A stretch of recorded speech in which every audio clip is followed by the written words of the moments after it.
کہ جو اللہ کی زندگی، اللہ مرنے کے بعد کی زندگی پر یقین رکھتے ہیں، اللہ کی ملاقات پر یقین رکھتے ہیں، وہ دنیا کی زندگی پہ راضی نہیں ہوتے اور وہ دنیا کی زندگی میں مطمئن نہیں ہوتے. وہ دنیا کو اس طریقے سے جیتے ہیں جس طریقے سے اس کو جینے کا حق ہے، اتنا ہی ویٹ دیتے ہیں جتنا اس کو ویٹ دینا چاہیے. اس کی حقیقت کو وہ جانتے ہیں. اور جو یقین نہیں رکھتے وہ دنیا کے لیے ہی جیتے ہیں. دنیا حاصل کرنا ہی ان کا مقصد ہے. دنیا کو پا لینا، اور دنیا کو پانے کے لیے اگر کوئی رکاوٹ نہ آئے تو وہ دنیا کو پانے کے لیے ہر ممکن کوشش کرتے ہیں. رات کے اندھیرے میں کہیں اگر پیسے پڑے ہوں اور کوئی نہیں دیکھ رہا تو فوراً اٹھا لیں گے. کوئی کرائم، کوئی گناہ ان کو گناہ ہی نہیں لگتا. کسی کا دل دکھا کر کے وہ پیسہ کما رہے ہیں، انہیں کوئی لینا دینا نہیں. کسی کی چوری کر رہے ہیں، کسی کو نقصان پہنچا رہے ہیں، کسی کو تکلیف پہنچا رہے ہیں، کوئی اس سے مطلب نہیں. وہ ہر طریقے سے آنے دو اور اپنی زندگی کو سنوارنے میں وہ لگے ہوئے، دنیا کو سنوارنے میں لگے ہوئے، کیونکہ دنیا میں وہ مطمئن ہیں اور دنیا ہی کی پہ راضی ہیں. ہمارا کیا حال ہے؟ کہیں ایسا تو نہیں کہ ہم بھی دنیا کو حاصل کرنے کے لیے اگر کوئی نہ دیکھے تو ہم کچھ بھی کرنے کے لیے تیار ہو جاتے ہیں. کوئی نہیں دیکھ رہا تو چوری بھی کر لیں گے، کوئی نہیں دیکھ رہا تو حرام کام بھی کر لیں گے، کوئی نہیں دیکھ رہا تو حرام چیز پی بھی لیں گے، کھا بھی لیں گے حرام چیز، کوئی نہیں دیکھ رہا تو حرام کام کر بھی لیں گے. اگر کسی کو پتہ نہیں چل رہا تو چپکے سے حرام کام کر بھی لیں گے. اگر یہی ہے تو اس کا مطلب ہم دنیا میں مطمئن ہیں اور دنیا کو ہی ہم راضی ہو گئے ہیں، اس پہ اسی کو ہم حاصل کرنے پہ لگے ہوئے ہیں. اور اگر آخرت کا یقین ہے، اللہ کی ملاقات کا یقین ہے، تو ہماری زندگی کو دیکھ کر کے لوگ سمجھ جائیں گے کہ واقعی یہ اللہ کا اس کو مرنے کے بعد کی زندگی کا یقین ہے. یہ اسلام کا ایک انقلابی موضوع ہے. مرنے کے بعد کی زندگی کا جس دل کو یقین ہو جائے اس کو کسی نصیحت اور وصیت کی ضرورت نہیں. پھر سے دیکھیں، بے شک وہ لوگ جو ہماری ملاقات کی امید نہیں رکھتے وہ دنیاوی زندگی پر راضی اور اس پر مطمئن ہیں، اور وہ لوگ جو ہماری نشانیوں سے غافل ہیں، اور وہ لوگ اللہ کی نشانیوں سے بھی غافل ہوتے ہیں، اللہ کی آیتوں سے غافل ہوتے ہیں. آیت سے مراد قرآن کی آیت بھی اور نشانیاں بھی ہیں. تو اللہ کی بڑی بڑی نشانیاں دیکھ رہے ہیں، زندگی اور موت کو دیکھ رہے ہیں، پیدا ہونے کو دیکھ رہے ہیں، کچھ نہیں تھے اور اس سے وجود میں آنے کو دیکھ رہے ہیں، دن اور رات کو دیکھ رہے ہیں، کان آنکھ دل ہر نعمتوں کو اللہ رب العزت کی دیکھ رہے ہیں، نشانیوں کو دیکھ رہے ہیں. نشانی ہو کہ اس کو دیکھ کر کے اللہ یاد آ جائے، اللہ کی پہچان ہو جائے، لیکن اس کے بعد بھی اس پہ وہ غور نہیں کرتے، اس پہ وہ تدبر نہیں کرتے، اللہ کی مخلوق پر تدبر نہیں کرتے، ریسرچ غور فکر نہیں کرتے. تو یہ دو وجہ بنی.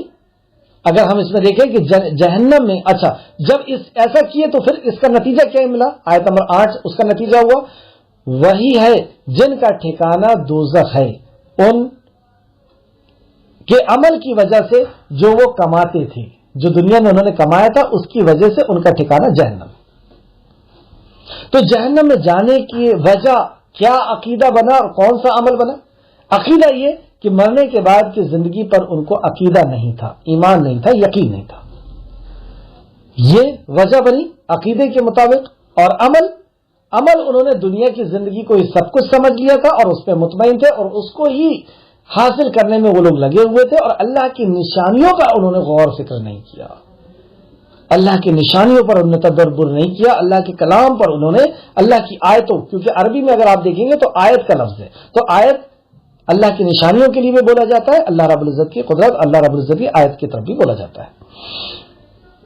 آیت نمبر 9، بے شک جو لوگ ایمان لائے، اب یہ دوسرے لوگ ہیں جو ایمان لائے اور انہوں نے نیک عمل کیے، ان کا رب ان کے ایمان کی وجہ سے انہیں جنت کے باغات میں کی راہ دکھائے گا. تو جنت میں جانے کی سبب کیا چیز بنی؟ ایمان. ان کا عقیدہ کیا تھا؟ ایمان تھا. ان کے عقیدے میں، عقیدہ ہی ایمان ہوتا ہے، تو ان کا ایمان تھا اللہ کی ذات پر، اللہ کی بات پر، اللہ رب العزت نے جو کچھ بیان فرمایا اس پر ان کا ایمان تھا، یقین تھا، آستھا تھی کہ سچ ہے جو کچھ اللہ نے فرمایا.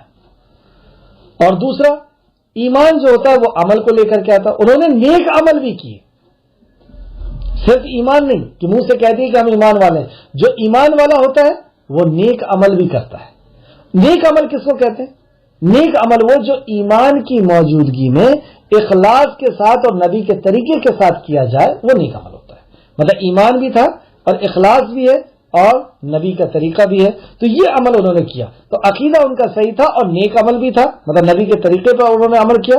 ان کا رب ان کے ایمان کی وجہ سے انہیں جنت کے باغات کا راہ دکھائے گا, پھر جنت کا ان کو راستہ دکھا دیا جائے گا, جن کے نیچے نہریں بہتی ہوں گی. وہ جنت کیسی ہوگی؟ اللہ اکبر, جن کے نیچے نہریں بہتی ہوگی اور نعمتوں کے باغات ہوں گی, نعمتیں ہی نعمت اور ان کے باغات وہاں پر ہوں گے. اللہ رب العزت سے دعا ہے کہ اللہ رب العزت تو ہمیں ایسی جنت کا وارث بنا, ہمیں ایسا ایمان اور ایسا عمل دے کہ ہم بھی وہاں پر جائیں اور ہم جیسے یہاں پر مل کر کے تیرے کلام کو پڑھتے ہیں وہاں پر بھی اے اللہ ہم تجھ سے تیرے کلام کو سنیں. یہاں ہم آپس میں ایک دوسرے سے پڑھتے ہیں, سنتے ہیں, اچھے قاریوں کی سنتے ہیں. اے اللہ تو ہمارا وہ مقدر بنا دے کہ ہم وہاں پر بھی آپس میں ملیں اور اے اللہ ہم تجھ سے رحمان سے سورہ رحمان سنیں. اے اللہ ہمارا مقدر بنا دے. آیت نمبر 10. آمین یا رب العالمین. آیت نمبر 10. جس جنت میں ان کی پکار ہوگی. اب ہم جنت میں کیا کرنے والے؟ وہاں پر ان کی پکار ہوگی, وہاں پر ان کا اعلان ہوگا, وہاں پر ان کی حمد ہوگی. کیا ہوگی؟ سبحانک اللہم. اتنا اونچا کلمہ ہے یہ کہ جنتی آپس میں جنتی کا ورد اور جنتی کا کلام یا جنتی کی جو ہے حمد و ثنا ہوگی. سبحانک اللہم, اے اللہ تو پاک ہے, اے اللہ تو پاک ہے. جس نے دنیا میں اللہ رب العزت کو پاک سمجھا, پاک کہا, پاک عقیدہ رکھا, وہی وہاں پر بول سکتا ہے. اور جس نے دنیا میں اللہ رب العزت کے اوپر عیب لگایا, پاک ہے نا, تو ہر عیب سے پاک ہے. اور جو اللہ کے علاوہ کسی اور کے پاس جاتے ہیں, گویا کہ وہ یہ کہتے ہیں کہ اللہ نہیں سن رہا اس لیے ہم تمہارے پاس آئے, اللہ اولاد نہیں دے رہا اس لیے ہم تمہارے پاس ہیں. مطلب اللہ اولاد نہیں دے سکتا, اللہ نہیں سنتا, اللہ بگڑی نہیں بنا سکتا, اللہ بیمار سے اچھا نہیں کر سکتا, اللہ رزق نہیں دے سکتا, اس لیے اللہ کے دربار کو چھوڑ کے کسی اور کے دربار پہ جا رہے ہیں, یعنی اللہ کے اوپر عیب لگا رہے ہیں. تو جو دنیا میں عیب لگائے گا وہ اس کلمے کو کہنے کے حقدار نہیں ہوگا اور وہ جنت میں نہیں جا سکتا. تو جنت میں کون جائے گا؟ یہ اس کی دلیل میں بتا دوں آپ کو کہ قرآن میں اللہ نے فرمایا کہ مشرکوں پر جنت حرام کر دی گئی ہے, حرام نہیں جا سکتا. جس نے شرک کیا یعنی اللہ کے اوپر جس نے عیب لگایا, تو وہاں پر جنتی کہے گا سبحانک اللہم, اے اللہ تو پاک ہے. اور ان میں ان کا دعا ہوگی سلام, وہاں پر ان کی دعا ہوگی سلام, یعنی اللہ رب العزت بھی سلام کہے گا. اور اللہ کا سلام کہنا کیا ہے؟ اللہ کی رحمت نازل کرنا, یہ اللہ کا سلام کہنا ہے. اور ہمارا سلام کہنا کیا ہے؟ ہم اللہ سے دعا کرتے ہیں کہ اللہ اس پر تو سلامتی نازل کر. اور اللہ کا سلام کہنا, اللہ سلامتی نازل کرے گا, وہاں پر اللہ سلام کرے گا. اللہ اکبر. اے اللہ ایسی جنت کا ہمیں وارث بنا دے. اس تعلق سے آپ دیکھ سکتے ہیں سورہ احزاب آیت نمبر 44. جس روز سورہ احزاب سورہ نمبر 33 آیت نمبر 44, جس روز وہ اس سے ملیں گے تو ان کا تحفہ, جس روز وہ اس سے ملیں گے, جو اس سے ملنے کی امید یقین رکھتے ہیں, یقین, ہم اللہ سے ملنے کا یقین رکھتے ہیں نا, تو جب اس سے وہ ملیں گے, آیت پھر سے دیکھیں, جس روز وہ اس سے ملیں گے تو ان کا تحفہ اللہ کی طرف سے کیا ہوگا؟ اللہ ان کو کیا تحفہ دے گا؟ جو اللہ سے ملنے کا یقین رکھتے تھے اللہ ان کو تحفہ دے گا کہ اللہ کہے گا سلام, سلام ہوگا. اللہ کا تحفہ سلام ہوگا, مطلب اللہ ان کو سلامتی نازل کرے گا, ان کے اوپر ان کو سلام کہے گا. اللہ کا سلام کہنا, اللہ کی سلامتی نازل کرنا, اس کو سمجھ لیں. دوسری جگہ آپ دیکھ سکتے ہیں سورہ واقعات سورہ نمبر 56 آیت نمبر 25-26 تک, وہاں نہ بیہودہ بات سنیں گے اور نہ گالی گلوچ, ہاں ان کا کلام سلام سلام ہوگا. وہاں پر کوئی بیہودہ بات, کوئی غیبت, کوئی چگلی, کوئی گالی گلوچ, کچھ نہیں. وہاں پہ ان کے آپس میں ایک دوسرے کا بات صرف سلام سلام ہوگا. اچھا, اور آگے کیا ہوگا؟ سورہ یاسین کے آیت نمبر 58 میں بھی اللہ فرماتا ہے 58, پروردگار مہربان کی طرف سے سلام کہا جائے گا. پروردگار مہربان کی طرف سے سلام کہا جائے گا، یعنی سلامتی نازل کی جائے گی. اور اسی طریقے سے سورہ رعد سورہ نمبر 13 آیت نمبر 23 اور 24 میں اللہ فرماتا ہے اور فرشتے، اللہ اکبر، اور فرشتے بہشت میں یعنی جنت میں ہر دروازوں سے ان کے پاس آئیں گے اور کہیں گے تم پر سلامتی ہو. فرشتے بھی سلام کر رہے ہیں، اللہ اکبر.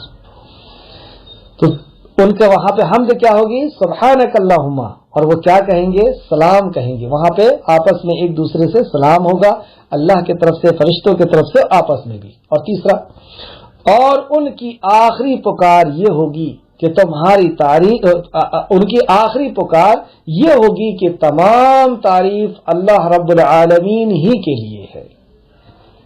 الحمد للہ رب العالمین، جو ہم نماز کے اندر پڑھتے ہیں الحمد للہ رب العالمین، وہاں پر بھی ہوگا الحمد للہ رب العالمین، کہ تمام حمد ثنا، تمام قسم کی تعریف اور تمام قسم کا شکر اللہ ہی کے لیے تھا، جو رب ہے سارے عالموں کا. آخر میں اللہ رب العزت، جہاں پہ آیت نمبر 10 اپنے اختتام کو پہنچی، آخر میں اللہ رب العزت سے دعا ہے کہ اللہ رب العزت ان آیتوں پہ ہمیں اور زیادہ غور و فکر کرنے، تدبر کرنے، ایمان لانے اور عمل کرنے کی توفیق اور رفیق عطا فرمائے. آمین یا رب العالمین. جب تک زندہ رکھ، ایمان اور اخلاص کے ساتھ عمل صالح کرنے کی توفیق کے ساتھ ہمیں زندہ رکھ. جب ہمارا خاتمہ ہو اے خالق کے کائنات، تو ہمارا خاتمہ ایمان اور اخلاص کے ساتھ، ہمارا خاتمہ ایمان کے ساتھ ہو. آمین یا رب العالمین. السلام علیکم ورحمۃ اللہ وبرکاتہ.